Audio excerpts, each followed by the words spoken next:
الحمد لله وكفى وسلام على اتقى أما بعد أعوذ بالله من الشيطان الرجيم بسم الله الرحمن الرحيم قل هو الله أحد الله الصمد لم يلد ولم يولد ولم يكن له كفوا أحد صدق اللہ العظیم۔ گزشتہ دنوں میں ہم نے یہ پڑھا کہ سورۃ الفیل جو ہے اس میں نبی علیہ السلام کی ولادت مبارکہ کے سال کا تذکرہ ہے۔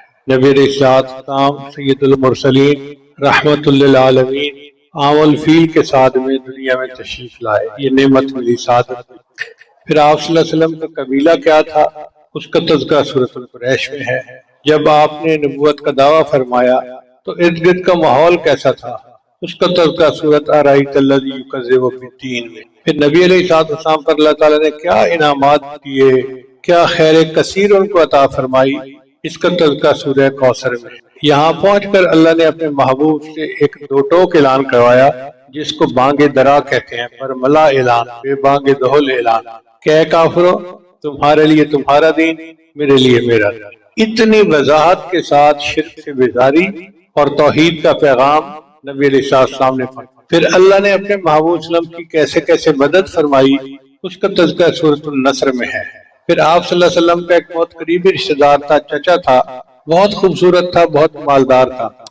اس کے بچوں کے ساتھ نبی علیہ السلام کی رشتہ داریاں تھیں، بچیوں کے نکاح کیے ہوئے تھے، مگر وہ بڑا موذی انسان تھا اور نبی علیہ السلام کو بہت اذیت پہنچاتا تھا۔ اس کی بیوی ام جمیل خباثت میں اس سے بڑی ہوئی تھی۔ ان دونوں کے برے انجام کا تذکرہ سورۃ تبت یدا میں ہے۔ پھر اس کے بعد پورے قرآن مجید کا نچوڑ اور خلاصہ سورہ اخلاص میں۔ اگر بالفرض قرآن مجید کو کشید کیا جائے تو جو پورے قرآن کا نچوڑ نکلے گا وہ سورہ اخلاص ہے۔ آج سورہ اخلاص کے بارے میں انشاءاللہ ہم بات کریں گے۔ اللہ کی شان دیکھیں کہ آج 23 کی رات بھی ہے اور جمعہ کی رات بھی۔ سورہ اخلاص جلب منفعت سے تعلق رکھتی ہے اور اس کے بعد معوذتین دفع مسرت سے تعلق۔ اب آ جائیے سورت کی طرف۔ قرآن مجید کی 114 صورتیں ہیں کل، ان میں سے 112 صورتوں کے نام ان صورتوں کے اندر جو الفاظ آئے ہیں اس کی وجہ سے رکھے گئے، جیسے سورہ بقرہ، سورہ آل عمران، سورہ نساء۔ دو صورتیں ایسی ہیں کہ ان کا نام مضمون سورت کے مضمون کی وجہ سے رکھا گیا، ایک سورہ فاتحہ اور ایک سورہ اخلاص۔ اس سورت کو سورہ اخلاص کہنے کی 4 وجوہات ہیں۔ پہلی وجہ کہ اس میں اللہ تعالیٰ کی شان اور اس کی صفات کے سوا اور کچھ بیان نہیں ہوا۔ دوسرا یہ کہ یہ سورت انسان کو اعتقاد کو خالص کر دیتی ہے۔ تیسرا یہ کہ یہ سورت اس نام کے معنی کے لحاظ سے دی گیا ہے اس کا نام کہ جو شخص بھی سورت کے معنی و مفہوم پر یقین رکھتے ہوئے پڑھے گا وہ شرک سے خلاصی پائے گا۔ اور چوتھی وجہ اس سورت کو سورہ اخلاص کہنے کی یہ بھی ہے کہ جو بندہ اس اعتقاد کے کہ یہ بندے کے اندر اخلاص پیدا کرتی ہے۔ دوسرا نام ہے توحید کہ بندے کو توحید خالص کا پیغام دیتی ہے۔ تیسرا نام ہے سورہ نجات، یہ بندے ایک نام ہے سورۃ الاساس کیونکہ یہ توحید پر مشتمل ہے اور توحید تمام اعتقادات کی بنیاد اور اساس ہے، اس لیے اس کا نام سورۃ الاساس ہے۔ اور ایک روایت ابی بن کعب اور انس بن مالک کی یہ بھی ہے کہ 7 آسمان اور 7 زمینوں کو قل هو اللہ احد کی بنیاد پر قائم کیا گیا۔ اس کا نام ہے ایک سورۃ المانعہ۔ چنانچہ اللہ تعالیٰ نے اپنے نبی علیہ السلام سے معراج کے موقع فرمایا میں نے آپ کو سورہ اخلاص عطا کی ہے، یہ میرے عرش کے خزانوں میں سے ہے اور یہ عذاب قبر اور اگرمی کے عذاب سے بچانے والی ہے، یعنی جہنم کے عذاب سے بچانے والی ہے۔ ایک اس کا نام ہے سورۃ النجات کیونکہ بندے کو کفر سے دنیا میں اور آخرت میں آگ سے نجات عطا کرتی ہے۔ ایک اس کا نام ہے سورۃ التفرید، تفرید فرد وحید سے ہے، یعنی اللہ تعالیٰ کی توحید پر مشتمل ہے۔ ایک اس سورت کا نام ہے سورۃ التجرید چونکہ اللہ تعالیٰ ابوت اور بنوت سے پاک ہے، نہ اس کا کوئی باپ ہے نہ اس کا کوئی بیٹا ہے، اور اس سورت میں یہ عقیدہ بیان کیا گیا ہے۔ ایک اس سورت کا نام ہے سورۃ النور کہ اس سورت کا اعتقاد بندے کو نور ایمان سے منور کر دیتا ہے۔ 10واں نام ہے سورۃ الامان، یہ سورت بندے کو کفر اور شرک سے امان عطا کرتی ہے۔ اس سورت کا ایک نام ہے سورۃ الولایہ چونکہ بندہ اس کو پڑھتا ہے تو اللہ اس کو اپنی ولایت عطا فرما دیتا ہے۔ ایک اس کا نام ہے سورۃ النسبہ، یعنی یہ سورت مشرکین کے سوال پوچھنے کے جواب میں اتری۔ انہوں نے پوچھا تھا کہ آپ کے اللہ کا نسب کیا ہے، تو اس سورت میں یہ مضمون بیان کیا گیا، اس لیے اس کو سورۃ النسبہ کہتے ہیں۔ ایک ہے سورۃ المعرفہ کہ اس سورت میں اللہ تعالیٰ کی معرفت کامل بیان کی گئی۔ حضرت جابر عنہ سے مروی ہے کہ ایک آدمی نے نماز پڑھی اور اس کے بعد قل اللہ احد پڑھی تو آپ نے فرمایا اس بندے نے اپنے رب کو پہچان لیا۔ ایک اس کا نام ہے المعوذہ، المعوذہ۔ حضرت عثمان بن عفان کے پاس نبی صلی اللہ علیہ وسلم تشریف لائے تو انہیں سورہ اخلاص، سورہ فلق اور سورہ ناس کے ساتھ دم کیا۔ آپ ذرا غور سے سنیے کہ عثمان بن مظعون ایک صحابی ہیں، وہ بیمار ہیں اور نبی علیہ السلام تشریف لاتے ہیں اور نبی علیہ السلام ان کو سورت پڑھ کے دم کرتے ہیں، تو ایک پتہ چلا نا کہ یہ دم کرنا ایک شرعی تھی، اس کا شریعت میں ثبوت موجود ہے۔ اور پھر نبی علیہ السلام نے فرمایا میں نے ان سے بہتر صورتوں کے ساتھ کبھی کسی کو دم نہیں کیا، تو ہم بھی اگر کسی بیمار کے پاس جائیں تو یہ 3 صورتیں پڑھ کے اس کو دم کریں تاکہ اللہ اس کو شفا عطا فرمائے۔ ایک صورت کا نام ہے المکشکشہ۔ مکشکشہ برات اور بیزاری کو کہتے ہیں، کیونکہ اس میں اس کا پڑھنے والا شرک سے بیزاری کا اظہار کر رہا ہوتا ہے، اس لیے اس کو مکشکشہ کہا گیا۔ ایک صورت کا نام ہے سورۃ الصمد۔ اس صورت میں اللہ تعالیٰ کی صمدیت اور شان بے نیازی کا بیان کیا گیا ہے۔ ایک اس صورت کا نام ہے سورۃ المحضر، کیونکہ اس صورت کو سننے کے لیے اللہ کے فرشتے حاضر ہو جاتے ہیں۔ ایک صورت کا نام ہے سورۃ المنفرہ، کیونکہ جو بندہ یہ صورت پڑھتا ہے تو شیطان بھاگ جاتا ہے۔ آپ تجربہ کر کے دیکھ لیں، جب کبھی شیطانی خیال ذہن میں آنے لگے اس صورت کی تلاوت کریں، اللہ تعالیٰ شیطان کو بھگا دیں گے اور ذہن پاک اور صاف ہو جائے گا۔ 19واں نام ہے سورۃ البراءہ۔ حضور صلی اللہ علیہ وسلم نے اس آدمی کو یہ صورت پڑھتے ہوئے دیکھا تو فرمایا کہ یہ بندہ شرک سے بری ہو گیا۔ اور 20واں نام ہے سورۃ المذکرہ، چونکہ یہ سورت بندے کو توحید خالص کی یاد دلاتی ہے، اس لیے اس کا نام مذکر ہے۔ اب سوچئے کہ اس سورت کے 20 نام ہیں جو نبی علیہ السلام نے بتائے، تو کتنی عظیم سورت ہے جو اللہ تعالیٰ نے عطا کی، اور یہ ہر بندے کو یاد ہوتی ہے، ہر کلمہ گو کو۔ ہم نے دیکھا ہے جتنا جاہل ہو، ان پڑھ ہو، اس کو سورہ اخلاص ضرور یاد ہوتی ہے اور اسی سے وہ نماز پڑھتا ہے۔ اب اس کا نزول کا سبب کیا تھا؟ وہ یہ تھا کہ مشرکین نے نبی علیہ السلام سے سوال کیا کہ اللہ تعالیٰ کا نسب بتائیے، تو اس کے جواب میں اللہ نے یہ سورت عطا فرمائی۔ ایک مرتبہ یہودیوں نے نبی علیہ السلام سے کہا کہ اللہ تعالیٰ نے ساری مخلوق کو پیدا کیا تو اللہ کو کس نے پیدا کیا؟ اس کے جواب میں یہ سورت نازل ہوئی۔ حضرت انس رضی اللہ عنہ کا قول ہے کہ خیبر کے یہودیوں نے خدمت گرامی میں حاضر ہو کر عرض کیا ابو القاسم، اللہ نے ملائکہ کو نور سے پیدا کیا، آدم علیہ السلام کو لیسدار مٹی سے پیدا کیا، ابلیس کو آگ کے شعلوں سے پیدا کیا، آسمان کو دھوئیں سے اور زمین کو پانی کی جھاگ سے پیدا کیا، اپنے رب کے متعلق بتاؤ کہ وہ کس چیز سے پیدا ہوا؟ رسول اللہ صلی اللہ علیہ وسلم نے کوئی جواب نہیں دیا۔ اس پر جبریل علیہ السلام یہ سورت لے کر تشریف لائے۔ عامر بن طفیل اور اربت بن ربیعہ نبی السلام کی خدمت میں آئے۔ عامر نے کہا محمد صلی اللہ علیہ وسلم تم کس کی طرف ہم کو بلاتے ہو؟ نبی السلام نے فرمایا اللہ کی طرف۔ عامر نے کہا اپنے رب کی حالت تو بیان کرو، وہ سونے کا بنا ہوا ہے، چاندی کا بنا ہوا ہے، لوہے کا بنا ہوا ہے یا لکڑی کا؟ کیونکہ وہ تو بت پرست تھے نا، تو وہ سمجھتے تھے کہ خدا بھی بتوں میں سے کوئی بت ہے۔ اس کے جواب میں یہ سورت نازل ہوئی۔ بعد میں اربت کے اوپر بجلی گری اور وہ مارا گیا، اور عامر کو طاعون کے ذریعے سے اللہ نے موت دی۔ اب اس سورت کے فضائل ذرا سن لیجئے تاکہ سورت کی تفسیر پڑھنے کا ہمیں لطف آئے۔ یہ سورت 1/3 قرآن کے برابر ہے، 1/3 قرآن کے برابر ہے۔ انس رضی اللہ عنہ سے روایت ہے کہ میں نے رسول اللہ صلی اللہ علیہ وسلم کو یہ فرماتے ہوئے سنا، کیا تم میں سے کوئی رات کو 3 مرتبہ قل هو اللہ احد پڑھنے کی طاقت نہیں رکھتا؟ بے شک یہ سورت 1/3 قرآن کے برابر ہے۔ یعنی 3 مرتبہ جس نے قل هو اللہ احد پڑھ لیا اس نے گویا پورا قرآن مجید پڑھ لیا۔ ابو ہریرہ روایت کرتے ہیں کہ نبی السلام نے صحابہ کرام کو فرمایا کہ جمع ہو جاؤ، میں تم لوگوں کے سامنے 1/3 قرآن پڑھوں گا۔ چنانچہ جو لوگ جمع ہو سکے وہ جمع ہو گئے۔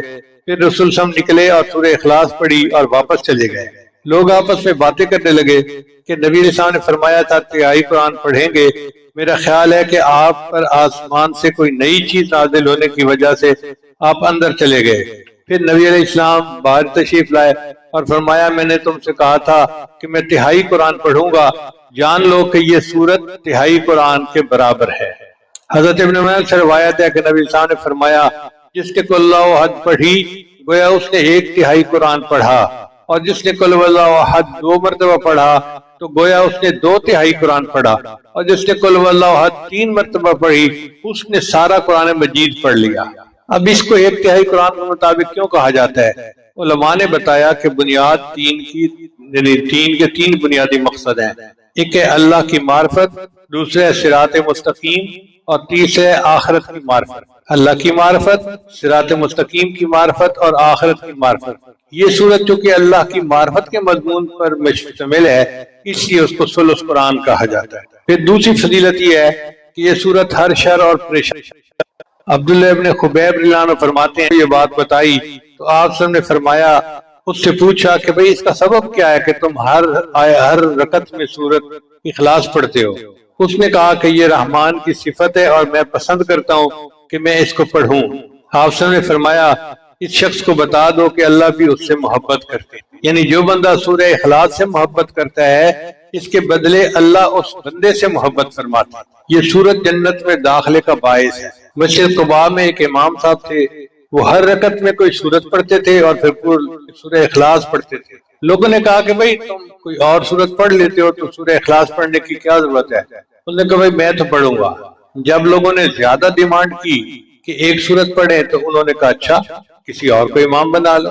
اب ان سے بہتر نیک تقوی والا اور کوئی بندہ تھا نہیں، اور لوگ چاہتے تھے کہ وہی امامت کروائیں۔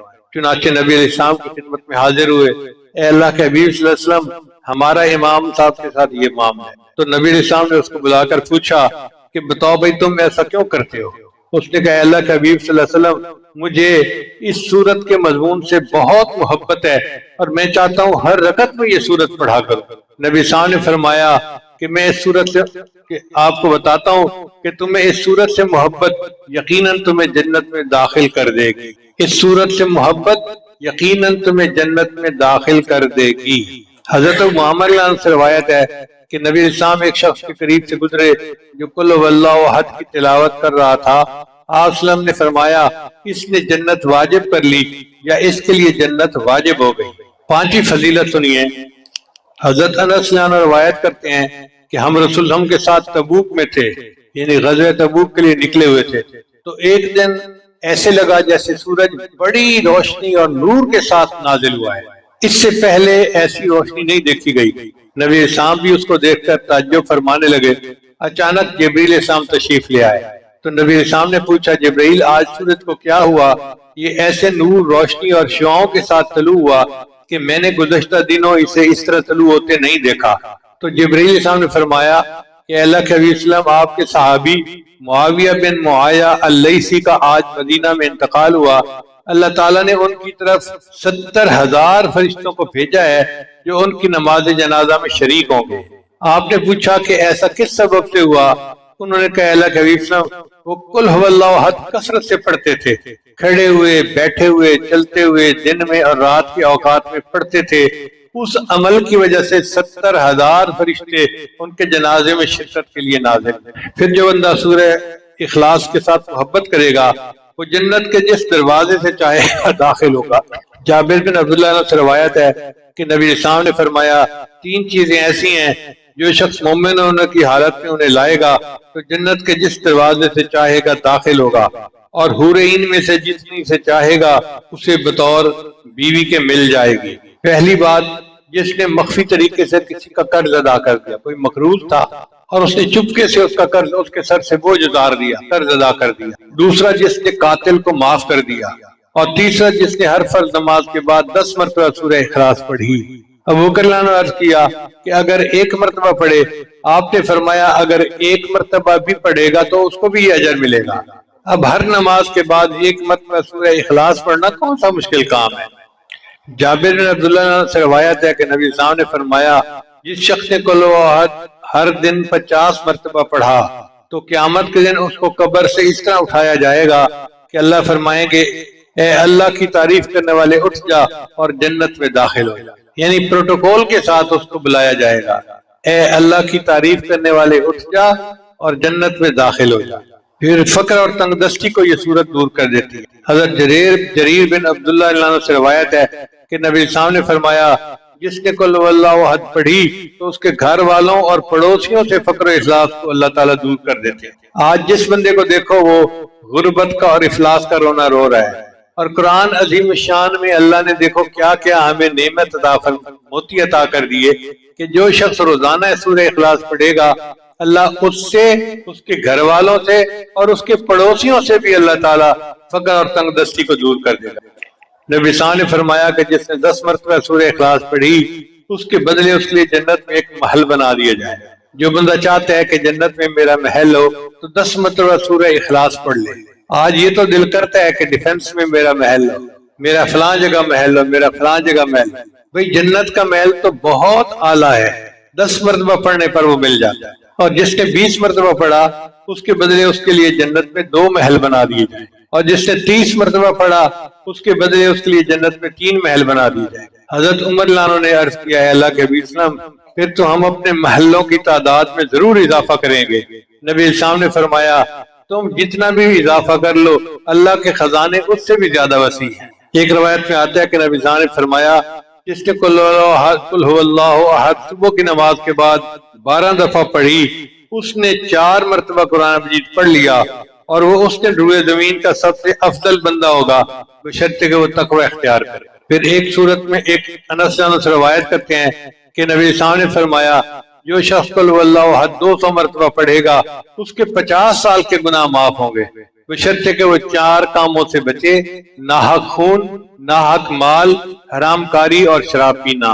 ان سے اگر بچے گا تو اللہ اس کے 50 سال کے گناہوں کو معاف کر دیں گے۔ اس کا مطلب یہ ہے کہ 200 مرتبہ پڑھنے سے اللہ تعالیٰ پوری زندگی کے گناہ معاف کر دیتے ہیں۔ اب ذرا ان فضائل کو ترتیب کے ساتھ سنیے اور غور کیجئے کہ کتنی عظیم صورت ہے۔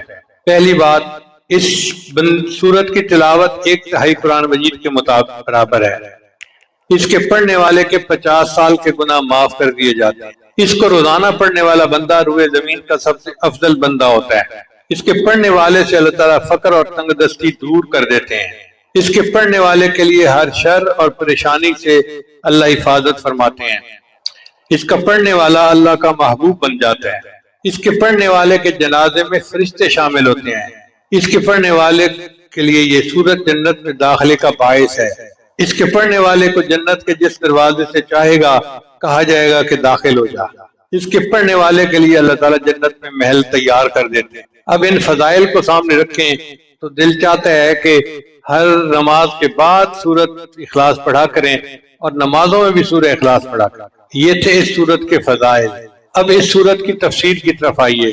اللہ فرماتے ہیں قل اے میرے محبوب کہہ دیجئے۔ اللہ تعالیٰ اس سورت کو خود بھی بیان فرما سکتے تھے مگر اپنے محبوب کی زبان فیض ترجمان سے اللہ نے اس کا جواب دلوایا۔ اس کی وجہ کیا ہے کہ جب 2 بندوں میں محبت ہونا اور ایک پر کوئی اعتراض کرے تو دوسرا بولتا ہے اس کے بارے میں۔ جب نبی علیہ السلام پر کفار نے الزام لگایا یہ تو مجنون ہے تو اللہ نے جواب دیا نون والقلم وما یسطرون ما انت بنعمت ربک بمجنون، میرے محبوب آپ مجنون نہیں ہیں۔ وانک لعلی خلق عظیم، آپ تو اخلاق کی عظیم بلندیوں پر فائز۔ تو نبی علیہ السلام پر الزام لگا تو اللہ نے دفاع کیا۔ اب لوگوں نے اللہ پر الزام لگائے تو نبی علیہ السلام کی زبان سے اللہ نے اس کا دفاع کروایا۔ فرمایا کل میرے محبوب فرما دیجیے۔ کل کے لفظ سے اس بات کی طرف اشارہ ہے کہ ایمان صرف وہی معتبر ہے جس کی خبر رسول اللہ صلی اللہ علیہ وسلم نے دی ہو۔ اگر کوئی بندہ اپنی عقل سے یا علامات سے اللہ کے وجود کو پہچان لے تو اس کو معرفت تو کہتے ہیں، ایمان نہیں کہتے، چونکہ معرفت جاننے کا نام ہے اور ایمان ماننے کا نام ہے۔ معرفت جاننے کا نام ہے اور ایمان ماننے کا نام ہے۔ جاننا کافی نہیں، ماننا ضروری ہے۔ لفظ کل کے ساتھ اللہ تعالیٰ نے اپنے محبوب کو حکم دیا کہ لوگوں کو میری توحید کا پیغام دو۔ حضرات انبیاء کرام کا اولین پیغام اللہ کی توحید کو بیان کرنا تھا، چونکہ یہ تمام اعتقادات کی بنیاد ہے۔ اس لیے نبی علیہ السلام نے اپنی قوم کو سب سے پہلا خطبہ جو دیا اس میں فرمایا ایھا الناس قولوا لا الہ الا اللہ تفلحون۔ اب آگے فرمایا قل هو اللہ احد۔ ہم اس کا ترجمہ کرتے ہیں اللہ ایک ہے، یہ ترجمہ کامل نہیں ہے۔ اردو زبان میں ایک کے علاوہ کوئی لفظ ہی نہیں جو ہم استعمال کر سکیں، لیکن عربی زبان چونکہ بہت وسیع ہے وہ ہر کیفیت اور لفظ کے لیے الگ لفظ استعمال کرتے ہیں۔ اب ایک لفظ ہے واحد اور ایک لفظ ہے احد۔ اللہ فرماتے ہیں قل هو اللہ احد، کہہ دیجئے کہ اللہ ایک ہے۔ تفصیل یہ ہے کہ ایک ہوتا ہے تعدد یعنی تعداد زیادہ ہونا، ایک ہوتا ہے تجزی یعنی ایک چیز کے اجزاء زیادہ ہونا۔ مثال کے طور پہ ایک انسان، اب ایک انسان ہے تو 2 3 4 10 100، یہ تعدد ہو گیا، کئی انسان ہو سکتے ہیں۔ اور تجزی کا مطلب یہ ہے کہ اس انسان کی آنکھیں ہیں، کان ہے، زبان ہے، الگ الگ اس کے اعضاء ہیں تو جزو ہیں اس کے۔ اللہ تعالیٰ تعدد سے بھی پاک ہے، تجزی سے بھی پاک ہے، اس لیے اللہ تعالیٰ کے لیے احد کا لفظ لایا گیا۔ اب احد کا کیا معنی بنے گا کہ اللہ اکیلا ہے، اللہ تنہا ہے، اللہ یکتا ہے، اللہ یونیک ہے، اس جیسا کوئی ہے ہی نہیں، یہ اس کا ترجمہ بنے گا اللہ ایک ہے۔ یہ اللہ جو ہے یہ اللہ تعالیٰ کا اسم ذات ہے اور اسی کو ہمارے مشائخ نے اسم اعظم کہا ہے۔ قل هو اللہ احد، آپ فرما دیجئے کہ اللہ یکتا ہے۔ اللہ الصمد، اللہ تعالیٰ بے نیاز ہے۔ بے نیاز کا کیا مطلب؟ جس کو کسی کی پرواہ نہ ہو، مگر یہ لفظ بے نیاز بھی پوری طرح اس لفظ کا ترجمہ نہیں بنتا، چونکہ اردو زبان میں بے نیاز کا ترجمہ، بے نیاز سے ترجمے کے علاوہ کوئی اور لفظ ہے ہی نہیں۔ عربی میں صمد اس مضبوط چٹان کو کہتے ہیں جس کا سہارا لے کر کوئی بندہ اپنے دشمن کے خلاف لڑتا ہے۔ پھر یہ صمد کا لفظ ایسے سرداروں کے لیے استعمال ہونے لگا جو لوگوں کو پناہ دیتے تھے، تو مضبوط سہارا اس کے لیے لفظ صمد کا استعمال ہونے لگا۔ چنانچہ عبداللہ بن مسعود کا قول ہے کہ صمد اس سردار کو کہتے ہیں جس کی سرداری انتہا کو پہنچ چکی، وہ ذات جس کی طرف ضرورت کے موقع پر رجوع کیا جائے اور مصیبت کے وقت اس سے مدد لی جائے۔ ایک معنی ہے کہ صمد وہ ذات ہے جو چاہے کرے، جو ارادہ ہو فیصلہ کرے اور اس کے فیصلے کو کوئی چیلنج نہ کر سکے، نہ اس کی قضاء کو کوئی ٹھکرا سکے۔ ایک معنی صمد کا یہ ہے کہ اللہ تعالیٰ سردار ہے اور تمام حاجات میں اللہ کی طرف رجوع کیا جاتا ہے۔ ایک معنی اس کا ہے بلندی، کہ صمد وہ ذات جس سے بلند کوئی دوسری ہستی نہ ہو۔ ایک اس کا معنی یہ ہے کہ وہ ہستی جو مخلوق کے فنا ہونے کے بعد بھی باقی رہے گی، ہر چیز فنا ہو جائے گی سوائے اللہ رب العزت کی ذات۔ ایک اس کا معنی یہ ہے کہ وہ ذات جس کو نہ موت آئے، نہ نیند آئے، نہ کوئی اس کا وارث بن سکے، وہ صمد ہوتا ہے۔ ایک معنی صمد کا یہ ہے کہ وہ ذات جس میں کوئی عیب نہ ہو۔ ایک معنی اس کا یہ ہے کہ وہ ذات جس کے اوپر آفات نہ آئے۔ ایک معنی اس کا یہ ہے کہ وہ ذات جو غالب آئے ہمیشہ، کبھی مغلوب نہ ہو۔ ایک معنی یہ ہے کہ وہ عظیم ذات جس سے کوئی دوسرا عظیم نہ ہو۔ مولا علی قاری رحمۃ اللہ نے تمام اقوال کا خلاصہ بیان کیا، وہ یہ ہے کہ صمد وہ پروردگار ہے جو سب سے بے پرواہ ہے، وہ کسی چیز کا محتاج نہیں اور سارے لوگ اس کے محتاج ہیں۔ سید عطا اللہ شاہ صاحب بخاری رحمۃ اللہ فرماتے ہیں کہ اللہ الصمد کے معنی میں مجھے ہمیشہ تردد رہا کہ اس کے معنی ہے بے نیاز۔ میرے دل کو تسکین نہیں ہوتی تھی۔ جیل میں نے شاہ عبد القادر کا ترجمہ منگوایا تو لکھا ہوا تھا کہ اللہ الصمد، اللہ نرادھار ہے۔ نرادھار اب اردو کا لفظ نہیں تھا، کسی اور زبان کا تھا، تو وہ کہنے لگے کہ میں سوچنے لگا کہ نرادھار ہو سکتا ہے سنسکرت کا لفظ ہو یا کسی اور کا، تو کوئی ایسا بندہ ڈھونڈوں کہ جو جانتا ہو۔ اس وقت جیل میں ایک پنڈت آیا ہوا تھا، بنکی شرما۔ فرماتے ہیں میں بنکی شرما کے پاس گیا اور میں نے اس سے پوچھا کہ بھئی نرادھار کا کیا معنی ہے؟ یہ لفظ سنتے ہی وہ جھومنے لگا، واہ واہ واہ واہ کہنے لگا میں حیران کہ میں بیٹھا انتظار میں ہوں اور یہ اپنے ہی مزے لیے جا رہے۔ تو میں نے کہا کہ پنڈت جی مجھے بتائیں اس کا معنی کیا ہے؟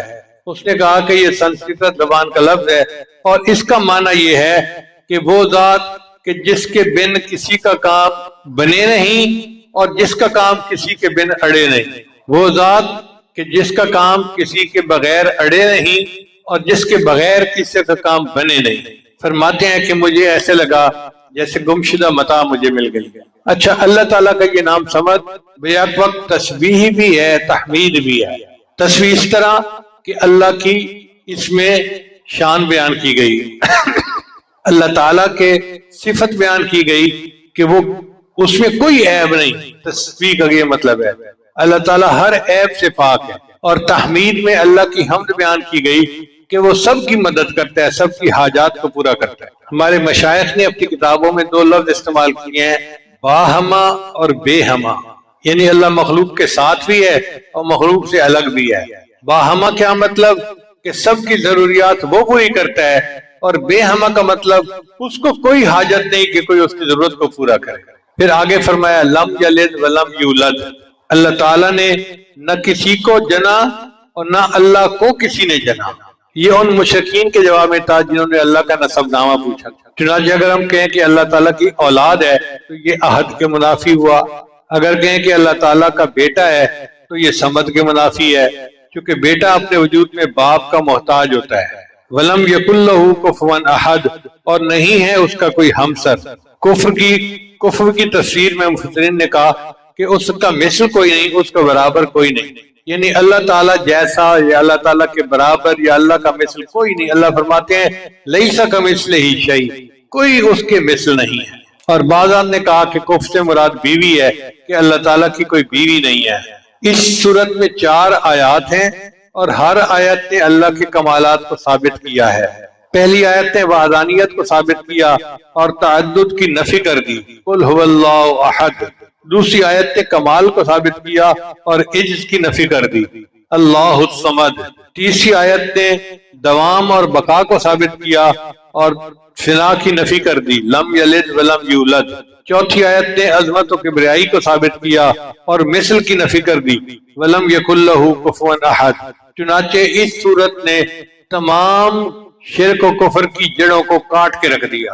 اس صورت نے تمام شرک اور کفر کی جڑوں کو کاٹ کے رکھ دیا۔ آپ ذرا غور کیجئے، کبھی عدد میں شرک ہوتا ہے، لفظ احد کے ساتھ اس کی نفی کر دی گئی۔ کبھی مرتبہ و منصب میں شرک ہوتا ہے تو لفظ صمد نے اس کی نفی کر دی۔ کبھی حسب و نسب میں شرک ہوتا ہے تو لم یلد ولم یولد کے ساتھ نفی کر دی۔ کبھی کام اور اختیار میں ہوتا ہے تو ولم یکن لہ کفوا نے اس کی نفی کر دی۔ اب ذرا غور کیجئے، اس دنیا میں 6 طرح کے عقائد رکھنے والے لوگ پائے جاتے ہیں۔ پہلے ہوتے ہیں دہریہ، وہ کہتے ہیں جی اللہ تعالیٰ کی ذات کا انکار کرتے ہیں، عقیدہ یہ ہے کہ کائنات خود بخود وجود میں آ چکی، قل هو اللہ احد کے ساتھ اللہ کے وجود کو ثابت کیا اور ان کی تردید ہوگی۔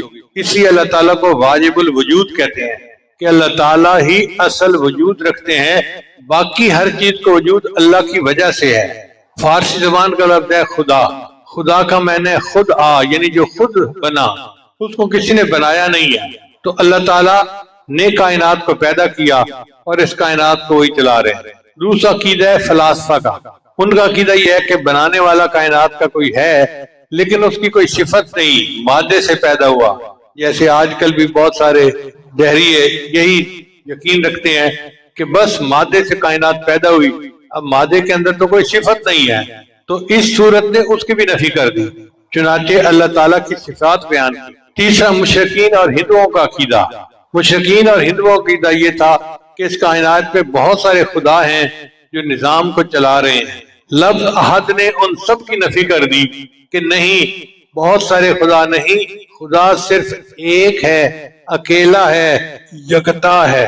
پھر یہود و نصارہ کا عقیدہ یہ تھا کہ اللہ تعالیٰ کے بیوی بچے ہیں۔ یہودیوں نے عزیر علیہ السلام کو اللہ کا بیٹا بنا لیا، عیسائیوں نے بی بی مریم کو اللہ کی بیوی بنایا، عیسیٰ علیہ السلام کو اللہ کا بیٹا بنایا۔ مشرکین فرشتوں کو اللہ کی بیٹیاں کہا کرتے تھے، تو اس صورت نے ان سب کی تردید کر دی۔ پھر پانچواں ہے مجوس کا عقیدہ۔ مجوس کا عقیدہ یہ ہوتا ہے کہ خیر کا جو ہے نا خالق الگ ہے اور شر کا خالق الگ ہے۔ وہ کہتے ہیں کہ ایک خدا ہے یزدان، وہ خیر کا خدا ہے، اور ایک خدا ہے اہرمن، وہ شر کا خدا ہے، اور ان دونوں کے درمیان کھینچتانی ہر وقت ہوتی رہتی ہے، کبھی خیر غالب آتی ہے، کبھی شر غالب آ جاتا ہے۔ اس صورت نے ان کے بھی عقیدے کا رد کر دیا اور فرمایا کہ نہیں، وَلَمْ يَكُنْ لَهُ كُفُوًا أَحَدٌ، اللہ ایک ہے، اس جیسا کوئی دوسرا ہے ہی نہیں۔ تو اس سے پتہ چلتا ہے کہ اس صورت نے دنیا کے تمام بدعقیدہ لوگوں کے اعتقادات کی نفی کر اس کی جامعیت کا اندازہ لگایا۔ اب میں اس صورت کے مضمون کو سمجھنے کے لیے ذرا اپنے الفاظ میں بیان کرتا ہوں۔ الفاظ ہیں مشائخ صوفیاء کے، مگر اپنا مطلب سمجھنے کے لیے میں ان کو استعمال کروں گا۔ وہ کیسے کہ پہلی آیت ہے قل هو اللہ احد، آپ کو یہ سمری یاد ہو جائے گی جلدی۔ قل هو اللہ احد یہ ہے توحید وجودی، اللہ تعالیٰ واجب الوجود ہیں اور اللہ کے علاوہ کوئی اور خدا نہیں۔ اس کو کیا کہتے ہیں؟ توحید وجودی، مشائخ صوفیاء کی تشریح نہیں، یہ میں الفاظ ان کے استعمال کر رہا ہوں اپنے مضمون کو آسان بنانے کے لیے، سمجھانے کے لیے۔ تو قل هو اللہ احد میں توحید وجودی کا تذکرہ، پھر اللہ الصمد، اللہ بے نیاز ہے، اس کو کہتے ہیں توحید شہودی، مشاہدے سے ہے۔ اب آپ بتائیے کیا آپ کا مشاہدہ ہے کہ اللہ سب کی حاجات کو پورا کرتا ہے؟ کوئی بندہ ایسا ہے جو کہے کہ میری حاجات اللہ پوری نہیں کرتا؟ اللہ کو ہماری ضرورت ہے اور ہمیں اللہ کی ضرورت ہے نا، تو اس نے گویا مشاہدے میں یہ بات لے آئی کہ اللہ ایک ہی ہے۔ تو قل هو اللہ احد یہ توحید وجودی ہے، اللہ الصمد یہ توحید شہودی ہے۔ پھر لم یلد ولم یولد، اس کو کہتے ہیں توحید ذاتی، نہ اللہ نے کسی کو جنا نہ کسی نے اللہ کو جنا، یہ مضمون کیا کہلاتا ہے؟ توحید ذاتی۔ ولم یکن لہ کفوا احد، یہ ہے توحید صفاتی۔ اب چار نام یاد کر لیں، آپ کو پوری صورت کا خلاصہ فوراً ذہن میں آ جائے گا۔ توحید وجودی، توحید شہودی، توحید ذاتی، توحید صفاتی، چار صورتوں نے پوری تعلیمات کو اپنے اندر بند کر لیا۔ سورہ اخلاص سے ہمیں یہ سبق حاصل ہوتا ہے کہ ہم اللہ تعالیٰ کو ایک مانیں، اللہ کے ساتھ کسی کو شریک نہ ٹھہرائیں۔ ہمارے معاشرے میں بہت جلدی لوگ جو ہے نا وہ دوسروں کی طرف دھیان کر لیتے ہیں، ضعیف الاعتقاد ہے نا، چنانچہ اپنی حاجات اللہ کے علاوہ اولیاء سے مانگتے ہیں، قبروں سے مانگتے ہیں، پتہ نہیں کیا کیا کرتے ہیں۔ میرا اپنا مشاہدہ ہے کہ ایک مرتبہ ایک بندہ ملتزم سے لپٹ کے دعائیں مانگ رہا تھا، تو میں بھی انتظار میں تھا کہ مجھے ملتزم پہ جگہ ملے۔ اب جب وہ ملتزم سے وہ ہٹا تو اس نے وہی کھڑے کھڑے فون کیا اور اپنی بیوی کو کہنے لگا کہ دیکھو دعائیں تو میں بھی کر رہا ہوں، لیکن تم اتنا کچھ لے کے داتا دربار چلی جاؤ، وہاں دعا کرو اللہ میرا اقامے کا کام کروا دے۔ بیت اللہ کے پاس کھڑا ہے اور وہاں سے بیوی کو کہہ رہا ہے کہ داتا دربار جا کے یہ چیز دو اور یہ دعا مانگو کہ اللہ ہمارا کام کر دے۔ تو ضعیف الاعتقادی کا یہ حال ہے۔ واللہ یقبض ویبسط والیہ ترجعون، اللہ تعالیٰ ہی تنگی پیدا کرتا ہے، وہی وسعت پیدا کرتا ہے۔ کہہ دیتے ہیں جی کسی نے کاروبار باندھا ہوا ہے، بہت سارے لوگ میرے پاس آتے ہیں کسی نے ہماری بیٹی کا رشتہ باندھ دیا ہے، بھئی کوئی نہیں باندھ سکتا، اللہ کی منشا ہے جو ہوگا، اللہ کے علاوہ کوئی باندھنے والا اور کھولنے والا نہیں ہے۔ اس لیے ہمیں چاہیے کہ ہم ایک اللہ کے در پر چکیں۔ آپ ذرا غور کیجئے گا، علمی نقطہ ہے کہ اللہ تعالیٰ نے بعض جانوروں کو ہاتھ نہیں دیے، گائے، بھینس، بکری، گھوڑا، اونٹ کسی کے ہاتھ نہیں ہے، وہ کھانے کے لیے اپنا سر نیچے جھکاتے ہیں اور پھر چارہ کھاتے ہیں۔ انسان کو اللہ نے ایسے نہیں بنایا، اللہ نے ہاتھ دیے ہیں۔ میرے بندے تیرا سر میرے سامنے جھکنے کے لیے ہے، میں نہیں چاہتا کہ یہ کھانے کے لیے نیچے جھکے، کھانا تیرے منہ تک میں پہنچا دوں۔ شاعر کے بہت پیارے شعر ہیں، تیرے در سے بھی نباہے در غیر کو بھی چاہے، تیرے در سے بھی نباہے در غیر کو بھی چاہے، میرے سر کو یہ اجازت کبھی تھی نہ ہے نہ ہوگی۔ تیرے در سے بھی نباہے در غیر کو بھی چاہے، میرے سر کو یہ اجازت کبھی تھی نہ ہے نہ ہوگی۔ تیرا نام تک بھلا دوں، تیری یاد تک مٹا دوں، مجھے اس طرح کی ضرورت کبھی تھی نہ ہے نہ ہوگی۔ میں یہ جانتے ہوئے بھی تیری انجمن میں آیا کہ تجھے میری ضرورت کبھی تھی نہ ہے نہ ہوگی۔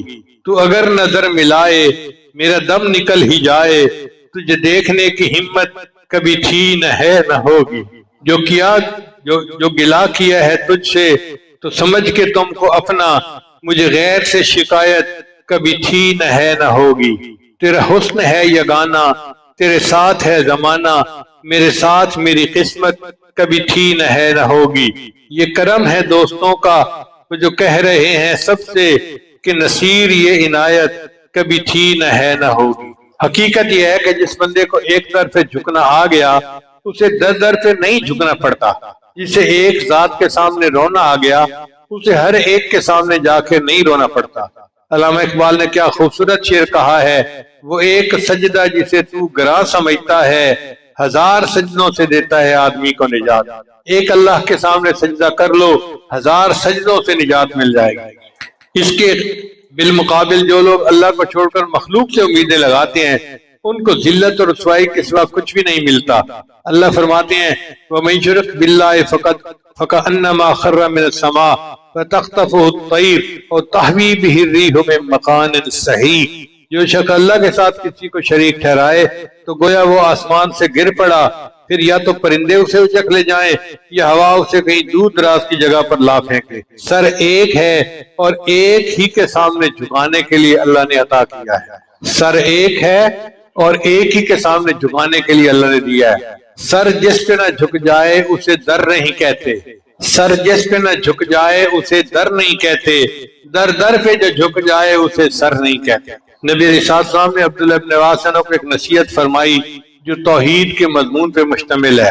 عن ابن عباس عنہ قال كنت خلف رسول اللہ صلی اللہ علیہ وسلم، ابن عباس کہتے ہیں کہ میں سواری پہ نبی صاحب کے پیچھے سوار تھا، فقال نبی صاحب نے فرمایا یا غلام، اے لڑکے، انی اعلمک کلمات، میں تمہیں چند باتیں سکھاتا ہوں، احفظ اللہ یحفظک، تو اللہ کی حفاظت کر اللہ تجھے محفوظ رکھے گا، تو اللہ کو یاد رکھ اللہ تجھے محفوظ رکھے گا، احفظ اللہ تجدہ تجاہک، تو اللہ کو یاد کر اللہ کو اپنے سامنے پائے گا، اذا سألت فاسأل اللہ، اگر تو مانگے تو تجھے اللہ سے مانگنا چاہیے، وَإِذَا اسْتَعَنْتَ فَاسْتَعِنْ بِاللَّهِ، اور اگر مدد چاہے تو اللہ سے مدد مانگ، وَعْلَمْ، جان لے اس بات کو، ان الامت لو اجتمعت علی ان ينفعوک بشیء لم ينفعوک الا بشیء قد کتبہ اللہ لک، اگر ساری امت جمع ہو جائے تمہیں نفع پہنچانے کے لیے تو وہ نہیں نفع پہنچا سکتے مگر اتنا جتنا اللہ نے لکھ دیا ہے، اور اگر ساری امت جمع ہو جائے تمہیں نقصان پہنچانے کے لیے تو وہ نہیں نقصان پہنچا سکتے مگر اتنا جتنا اللہ نے لکھ دیا ہے۔ رفعت الاقلام وجفت الصحف، قلم اٹھا لیے گئے اور صحیفے خشک ہو گئے، یعنی اللہ نے تقدیر لکھ دی ہے، جو لکھ دیا ہے وہ ہو کے رہنا ہے، اب کسی اور کی طرف جانے کی ضرورت نہیں ہے۔ سورہ اخلاص کے خواص کیا ہیں؟ امام جعفر صادق رحمۃ اللہ فرماتے ہیں کہ خواب میں سورہ اخلاص پڑھنے کی تعبیر یہ ہے کہ وہ شخص دونوں جہانوں کی مراد پائے گا۔ بعض رات نے فرمایا کہ خواب میں سورہ اخلاص پڑھنا احکام الہیہ کی پیروی کی دلیل ہے۔ بعض مشائخ نے لکھا ہے کہ روزانہ 313 مرتبہ سورہ اخلاص پڑھنے سے اللہ تعالیٰ فقر اور تنگ دستی کو دور کر دیتا ہے۔ اب جو لوگ کاروبار کی پریشانی، قرضوں کی پریشانی، غربت اور یہ پریشانیاں رکھتے ہیں، 313 مرتبہ سورہ اخلاص پڑھ لیں، اللہ تعالیٰ فقر اور پریشانی کو دور کر دے۔ اگر کوئی بندہ بے گناہ جیل میں ہے تو 1000 مرتبہ یہ سورت پڑھ لے، اللہ تعالیٰ رہائی عطا فرمائے۔ بہت سارے لوگ مجھے خط لکھتے ہیں میرا بھائی جیل میں ہے، میرا رشتہ دار جیل میں ہے، فلاں جیل میں ہے، تو بھائی یہ وظیفہ جو نبی الاسلام نے بتایا سن لیجئے کہ 1000 مرتبہ سورہ قل واللہ احد پڑھ لیجئے، اللہ تعالیٰ جیل سے رہائی عطا فرمائے۔ اب جو بندہ اپنے خیالات سے پریشان ہو کہ میرے دل کی حالت اچھی نہیں اور وہ چاہے کہ میرا دل ٹھیک ہو جائے، وہ روزانہ ہر نماز کے بعد اس سورت کی پابندی سے تلاوت کرے، اللہ تعالیٰ اس کو دل کو ہدایت عطا فرمائے۔ اب اس کا ترجمہ آخر پہ پھر سن لیجیے۔ قل واللہ احد، آپ کہہ دیجئے کہ اللہ یکتا ہے، اللہ الصمد، اللہ تعالیٰ بے نیاز ہے، لم یلد، اس کی کوئی اولاد نہیں، ولم یولد، اور نہ وہ کسی کی اولاد ہے، ولم یکن لہ کفوا احد، اور نہیں ہے اس کے لیے کوئی ہمسر۔ اللہ تعالیٰ اس عظیم سورت کو سمجھنے کی اور اس کے مضمون کو دل میں اتارنے کی ہمیں توفیق عطا فرمائے۔ وآخر دعوانا ان الحمدللہ رب العالمین۔ توبہ کے کلمات پڑھائے جائیں گے۔ آج 23 کی شب بھی ہے اور جمعہ کی رات بھی ہے، قبولیت کا وقت ہے، تو سچے دل کے ساتھ توبہ کے کلمات پڑھ لیجئے۔ پڑھیے بسم اللہ الرحمن الرحیم، لا الہ الا اللہ محمد الرسول اللہ، آمنت باللہ وملائکتہ وکتبہ ورسلہ والیوم الآخر والقدر خیرہ وشرہ من اللہ تعالی والبعث بعد الموت، آمنت باللہ کما ہوا باسمائہ وصفاتہ وقبلت جمیع احکامہ اقرار باللسان وتصدیق بالقلب، اشہد ان لا الہ الا اللہ واشہد ان محمدا عبدہ ورسولہ، استغفر اللہ ربی من کل ذنب واتوب الیہ برحمتک یا ارحم الراحمین۔ ان کلمات کو پڑھنے سے ہم تو بتائے ہو چکے ہیں، چند معمولات ہیں جن کو باقاعدگی سے کریں گے تو اللہ تعالیٰ دل کو منور کریں گے۔ پہلا عمل ہے 100 مرتبہ استغفار صبح شام پڑھنا، دوسرا عمل ہے 100 مرتبہ درود شریف پڑھنا، تیسرا ہے قرآن مجید کی تلاوت روزانہ کرنا، عام دنوں میں ایک پارہ اور رمضان مبارک میں زیادہ پڑھنے کی کوشش کریں۔ اگر ایک منزل روزانہ پڑھے ناظرہ خان تو بہت اچھا معمول، اور حافظ تو پھر جتنا چاہیں پڑھے، جتنا گڑ اتنا میٹھا۔ چوتھا عمل ہے چلتے پھرتے ہر وقت دل میں اللہ کو یاد کرنا، ہتھکار وال دل یار وال۔ اور پانچواں عمل ہے مراقبہ۔ مراقبہ تمام معمولات کا لب لباب اور نچوڑ ہے۔ طریقہ بڑا آسان ہے کہ جب آپ نماز پڑھ کے فارغ ہوں تو تھوڑی دیر کے لیے اللہ سے لو لگا کے بیٹھ جائیں کہ اللہ کی رحمت آ رہی ہے، دل میں سما رہی ہے، دل کی ظلمت اور سیاہی دور ہو رہی ہے، اور میرا دل کہہ رہا ہے اللہ اللہ اللہ، اور میں سن رہا ہوں۔ انشاءاللہ 10-15 منٹ صبح شام مراقبہ کریں گے تو آپ کے دل میں اللہ کی محبت بڑھے گی، آپ خود اس کی لذت کو محسوس کریں گے۔ یہ کوئی ڈھکی چھپی بات نہیں ہے، اللہ کے بڑے مزے جو بھی چاہے وہ چکھ لے۔ اب تھوڑی دیر مراقبہ کر لیجیے، آنکھوں کو بند کر لیجیے، سر کو جھکا لیجیے، دنیا اور جو کوئی دنیا میں ہے اس سے ہٹ کٹ کے اللہ کی یاد میں ڈوب جائیے۔ کس سے مانگیں کہاں جائیں، کس سے کہیں اور دنیا میں حاجت روا کون ہے؟ سب کا داتا ہے تو، سب کو دیتا ہے تو، تیرے بندوں کا تیرے سوا کون ہے؟ کون مقبول ہے کون مردود ہے، بے خبر کیا خبر تجھ کو کیا کون ہے؟ جب تو لیں گے عمل سب کے میزان پر، تب کھلے گا کہ کھوٹا کھرا کون ہے؟ اولیاء تیرے محتاج اے رب کل، تیرے بندے ہیں سب انبیاء اور رسل، ان کی عزت کا باعث ہے نسبت تیری، ان کی عزت کا باعث ہے نسبت تیری، ان کی پہچان تیرے سوا کون ہے؟ انبیاء اولیاء اہل بیت نبی، تابعین و صحابہ پہ جب آ بنی، انبیاء اولیاء اہل بیت نبی، تابعین و صحابہ پہ جب آ بنی، رکھ کے سجدے میں سب نے یہی ہے کہا، تو نہیں ہے تو مشکل کشا کون ہے؟ وہ نظر جانتے ہیں تجھے، کچھ نہ ہونے پہ بھی مانتے ہیں تجھے، اے نصیر اس کو تو فضل باری سمجھ، ورنہ تیری طرف دیکھتا کون ہے؟ اے نصیر اس کو تو فضل باری سمجھ، ورنہ تیری طرف دیکھتا کون ہے؟ کس سے مانگیں کہاں جائیں، کس سے کہیں اور دنیا میں حاجت روا کون ہے؟ سب کا داتا ہے تو، سب کو دیتا ہے تو، تیرے بندوں کا تیرے سوا کون ہے؟